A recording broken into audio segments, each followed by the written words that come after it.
जी next हमारे पास एक theorem है बड़ा मज़े का। If R is a subset of A cross B and S is a subset of B cross C and T is a subset of C cross D, show that, ये composition वो कहते हैं कि ये होल्ड करता है।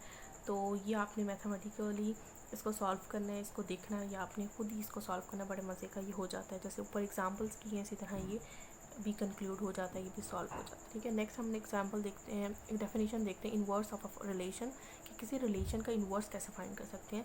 Late R be the binary relation, the inverse of R is the set of this. कि अगर आपके पास मैथमेटिकल हम कह सकते हैं R inverse is equal to Y X Y belongs to R, means that अगर आपके पास कोई भी आर होगा तो उसका हम इन्वर्स कैसे फाइंड करेंगे, उसको हम उलट कर देंगे। अगर एक्स वाई लिखा हुआ है तो हम उसको वाई जी कर देंगे, मतलब 1 2 अगर लिखा हुआ है तो उसका इन्वर्स क्या होगा, 2 1 हो जाएगा। फॉर एग्जांपल अगर मैं ये वाला इस तरह का रिलेशन देखती हूँ, ये आपके पास रिलेशन आर और एस, ठीक है, इसका इन्वर्स फाइंड करना है तो 2 4 है, तो इसके इन्वर्स वाले सेट में क्या होगा 4 2 आ जाएगा। 1 3 है तो 3 1, 2 5 है तो 5 2, मतलब ये इस तरह पूरे उलट हो जाएंगे। तो ये हम कह सकते हैं कि इस रिलेशन का इन्वर्स है। ठीक है, सिंपली ये इस तरह ही डिफाइन होता है। नेक्स्ट हमारे पास है टाइप्स ऑफ रिलेशन, या हम उसको कह सकते हैं प्रॉपर्टीज़ ऑफ रिलेशन भी कह सकते हैं, कि हमारे पास रिलेशन के कितनी टाइप्स हैं उसको हम डिफ़ाइन करेंगे। सबसे पहले जो हमारे पास टाइप है वो है रिफ्लेक्सिव रिलेशन है, कि हम अगर हम कोई भी रिलेशन लेते हैं किसी भी सेट से, कार्टियन प्रोडक्ट वाले सेट से हम रिलेशन लेते हैं तो वो किस तरह के हो सकते हैं।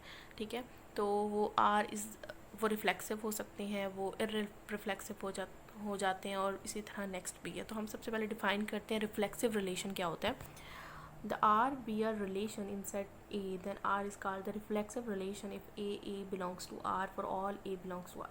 कि अगर हमारे पास क्या है कि एक रिलेशन है इन सेट ए में है, तो इस तरह के ऑर्डर पेयर के उनका ए सेम हो, मतलब मीन्स के दोनों एलिमेंट सेम हो, तो हम कहते हैं कि वो रिलेशन जो है वो क्या होगा, वो रिफ्लेक्सिव रिलेशन होगा। ठीक है, अगर मैं एग्जांपल देखती हूँ कि let A is equal to 1 2 3 4, उसके हम दो रिलेशन R1 और R2, हम दो रिलेशन अगर हम उसके सबसेट ले लेते हैं, ठीक है, इसका कार्डियन प्रोडक्ट क्या होगा, ए का एक से अगर आप निकालें कार्डियन प्रोडक्ट 1 1 फिर 1 2 1 3 1 4 फिर 2 1 2 2 2 3, ये सारे इसके कार्डियन प्रोडक्ट आप फाइंड कर सकते हैं। तो उसमें से मैंने एक रिलेशन ले लिया, दो रिलेशन लिया, मैं देखती हूँ कि इन दोनों रिलेशन में से कौन रिफ्लेक्सिव है। अगर इसमें सब देखते हैं 1 1 2 4 3 3 4 1 4 4, इसमें से ये आपके पास सारे जो है वो इसके ऑर्डर पे हैं। ये this is not reflexive because 2 2 does not belongs to R1। ठीक है, 2 2 does not belongs to R1, या डज नॉट का साइन है, ठीक है, मतलब बिलोंग नहीं करता, क्योंकि 2 2 जैसे में से बिलोंग नहीं, 1 1 है 3 3 है 4 4 है। मैंने आपको बताया कि सेम एलिमेंट्स वाला ऑर्डर पेयर जो है वो इससे बिलोंग करना चाहिए, तो नहीं कर रहा, इसलिए रिफ्लेक्सिव नहीं है। और इसमें से 1 1 2 2 3 3 भी है, 4 4 भी है, तो ये रिफ्लेक्सिव है। अब 2 3 है, इससे हमारा मतलब नहीं है, बस हमारा ये है कि ए सेम एलिमेंट्स वाला जो ऑर्डर पेयर है वो उससे बिलोंग करना चाहिए, तो ये रिफ्लेक्सिव है। यहाँ पर डज नॉट बिलोंग आएगा। ठीक है, नेक्स्ट है इररिफ्लेक्सिव है। इररिफ्लेक्सिव क्या है, relation R on a set is said to be irreflexive R A belongs to R, A does not belongs to, means that अगर आपके पास हम इररिफ्लेक्सिव रिलेशन को एंटी रिफ्लेक्सिव रिलेशन भी कहते हैं। ठीक है, कि एग्जांपल है ए इज इक्वल टू 1 2 3 4, R1 एक रिलेशन मैंने ले लिया, इसमें है कि 1 2 2 1 3 3 4 4, R1 is not reflexive because 4 4 belongs to R1, means that irreflexive का मतलब ये होता है कि आपके पास जो सेम एलिमेंट्स वाला ऑर्डर पेयर वो R से बिलोंग नहीं करना चाहिए। तो यहाँ 4 4 जो है वो बिलोंग कर रहा है R1 से, इसलिए इसके ये रिफ्लेक्सिव नहीं है, इररिफ्लेक्सिव है। ठीक है, रिफ्लेक्सिव नहीं है लेकिन इररिफ्लेक्सिव है। ओके, नेक्स्ट है R2 1 2 1 3 2 4, R2 is reflexive because for all A belongs to R2। अच्छा, तमाम ए जो है वो R2 से बिलोंग नहीं कर रहे, तो इसका मतलब है ये इररिफ्लेक्सिव है। ठीक है, यह मिस्टेक है, तो ये इररिफ्लेक्सिव है और ये इररिफ्लेक्सिव नहीं है। ठीक है, नेक्स्ट है सिमेट्रिक रिलेशन है, that R be a relation in set A and then R is said to be symmetric relation if A B belongs to R then B A belongs to R। और हम मतलब ये symmetric ये कह सकते हैं कि अगर A B जो है वो उनके दरमियान में रिलेशन है वो R से बिलोंग करे, तो B A को भी R से बिलोंग करना चाहिए। जैसे एग्जांपल है 1 2 3 4, इसमें से अगर मैं एक रिलेशन R1 लेती हूँ 1 2 2 1 3 4 4, मतलब अगर 1 2 एक ऑर्डर पे है तो 2 1 भी उस सेट से बिलोंग कर रहा है। 3 4 है तो 4 3 बिलोंग कर रहा है, ठीक है। तो इसका मतलब है ये आपके पास सिमेट्रिक है। अगर R2 देखें तो R2 मतलब भी रिलेशन सेकंड आपके पास सेट है, कोई भी रिलेशन 1 3 3 1, मतलब 1 3 का 3 1 1 3 अगर R2 से बिलोंग कर रहा है 3 1 भी कर रहा है। अगर 3 4 कर रहा है तो 4 3 बिलोंग नहीं कर रहा, तो इसका मतलब है ये आपके पास सिमेट्रिक नहीं है। R3 देखें तो 1 1 2 2 3 3 4 4 अगर इस तरह का सेट है, ठीक है, डायगनल्स वाला जो सेट है, सारे में ऑर्डर पेयर जो है 1 1 है, तो उसका मतलब है इसका उलट क्या होगा, 1 1 ही होगा, तो वो सेट से बिलोंग कर रहा है। इसी तरह 2 2 है तो उसका उलट 2 2 ही होगा, तो ये बिलोंग कर रहा है। इसका मतलब है ये आपके पास सिमेट्रिक रिलेशन है।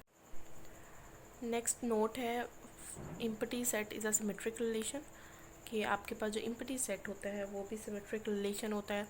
और A क्रॉस A जो आपके पास पूरा कार्टेशियन प्रोडक्ट का सेट होता है वो भी सिमेट्रिक रिलेशन होता है, क्योंकि अगर हम देखें तो अगर A B है तो उसका उलट B A जो है वो हर A क्रॉस A वाले सेट में होता है, तो उसका मतलब सिमेट्रिक रिलेशन है। नेक्स्ट है एंटी सिमेट्रिक रिलेशन है, relation R on a set A is said to be anti symmetric if A B belongs to R and the B A belongs to R then A is equal to B। यहाँ बात ये समझने वाली है, बड़ी important बात है कि ये इसमें सिमेट्रिक, एंटी सिमेट्रिक और एक है एसिमेट्रिक, ये तीनों चीज़ें हैं। सिमेट्रिक में है कि आपके पास अगर ए बी आर से बिलोंग कर रहा है तो बी ए आर से बिलोंग करना चाहिए, ठीक है, वहीं सिमेट्रिक की बात खत्म हो जाती है। लेकिन एंटी सिमेट्रिक में ये है कि अगर ए बी बिलोंग कर रहा है आर से और बी ए बी आर से बिलोंग कर रहा है तो ठीक है, लेकिन A is equal to B belong करना चाहिए, ठीक है। मीन्स डैट अगर आपके पास सेट ए 1 2 3 4 है और एक मेरे पास आर में रिलेशन लेती हूँ 1 2 3 3 4 3, कि अगर 1 2 मेरे पास है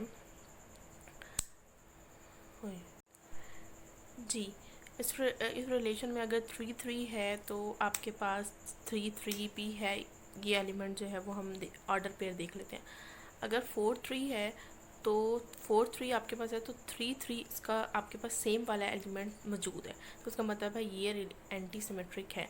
एंटी सिमेट्रिक में यही है कि अगर आपके पास जो है सेम वाला एलिमेंट है, ठीक है, ठीक है, लेकिन ए बी और बी ए वाला जो है वो आपके पास होना, अगर ए बी सिर्फ ए बी है, ठीक है, ठीक है, अगर सेम एलिमेंट है तो उसके लिए आपके पास A is equal to B ज़रूर होना चाहिए, ठीक है।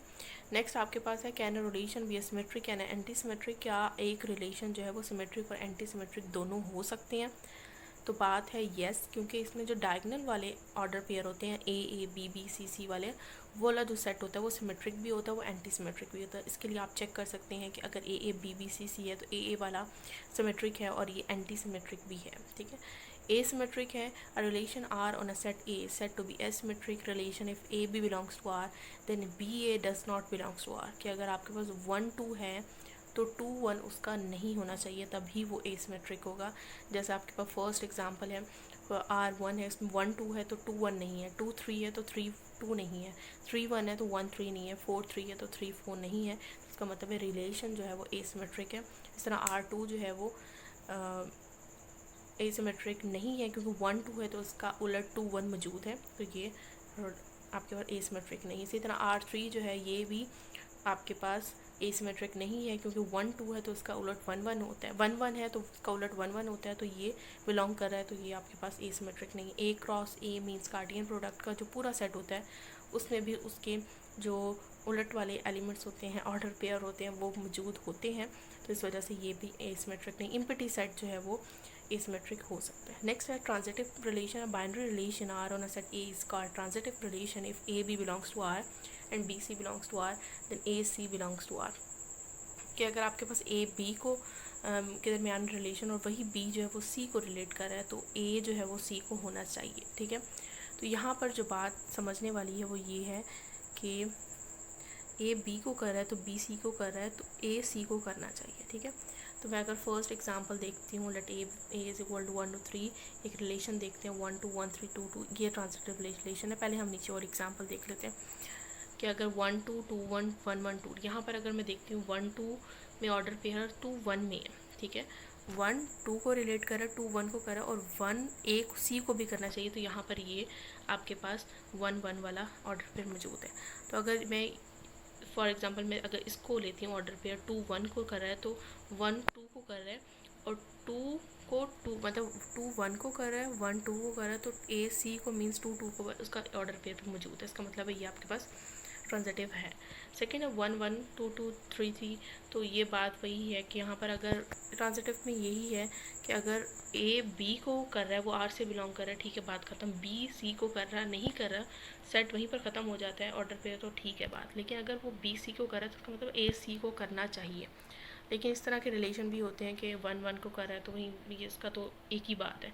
सेकेंड है 1 2 को कर रहा है, ये भी आपके पास ट्रांजिटिव है। तो 1 2 को कर रहा है 1 3, अगर मैं यहाँ देखती हूँ 1 2 को रिलेट कर रहा है, आगे 2 नहीं कर रहा किसी को, कोई मसला नहीं है, ठीक है। और 1 3 को कर रहा है तो आगे 3 किसी को नहीं कर रहा, कोई मसला नहीं है। अगर वो 3 किसी को करता, उसका सी फिर जो है वो ए को रिलेट करना चाहिए, ठीक है, या ए सी को करना चाहिए। इसी तरह हम 1 2 को कर रहा है, यहाँ पर भी सेम है, ये भी ट्रांजिटिव है। अगर यहाँ देखते हैं 1 2 को कर रहा है, ठीक है, और 2 3 को कर रहा है, तो उसका मतलब 1 को 3 को ऑर्डर पेयर उनके होना चाहिए, रिलेट होना चाहिए, तो ये है मौजूद। इसका मतलब है ये आपका ट्रांजिटिव है। नेक्स्ट अगर हम देखते हैं 3 1 को कर रहा है, 1 आगे से 3 को नहीं कर रहा, मतलब 1 किसी को नहीं कर रहा, तो ये, लेकिन ये बात यहाँ पर हम कह सकते हैं कि ये ट्रांजिटिव है, लेकिन ऐसी बात नहीं। अगर मैं इस वाले को अगर मैं फ़र्स्ट कंसिडर करती हूँ, 2 3 को रिलेट कर रहा है और 3 1 को कर रहा है फर्स्ट वाले, तो 2 को 1 से रिलेट होना चाहिए, लेकिन यहाँ पर सेट नहीं है, इसका मतलब है ये आपके पास ट्रांजिटिव नहीं है, ठीक है। तो इसी तरह हम इसकी ट्रांजिटिव रिलेशन देख सकते हैं।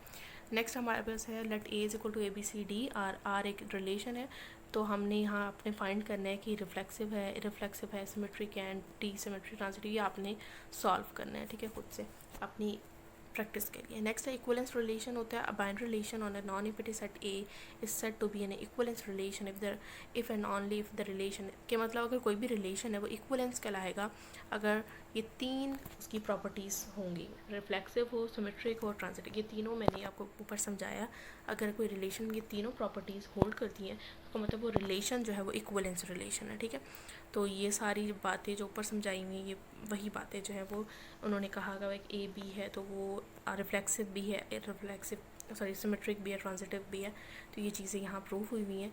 तो सिर्फ बात ये कि अगर रिलेशन को इक्वलेंस हमने प्रूव करना है तो उसके लिए रिफ्लेक्सिव वाली प्रॉपर्टी, सिमेट्रिक और ट्रांजिटिव हमारे पास प्रूफ होनी चाहिए। अगर वो तीनों प्रॉपर्टीज़ होल्ड करती हैं तो वो रिलेशन जो है वो इक्वलेंस रिलेशन होता है, ठीक है।